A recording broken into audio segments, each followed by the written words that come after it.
जगाच्या पाठीवर एकही देश असा नाही जिथे माझा मराठी माणूस पोचलेला नाही.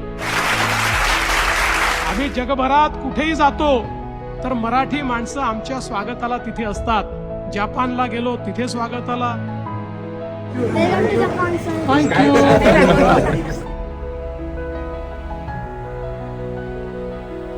परवा डावोस करता झुरिचला गेलो.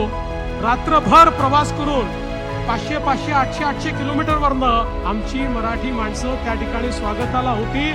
आणि एका चिमुरड्याने त्या ठिकाणी लाभले हमास भाग्य बोलतो मराठी इतकं सुंदर म्हणून दाखवलं.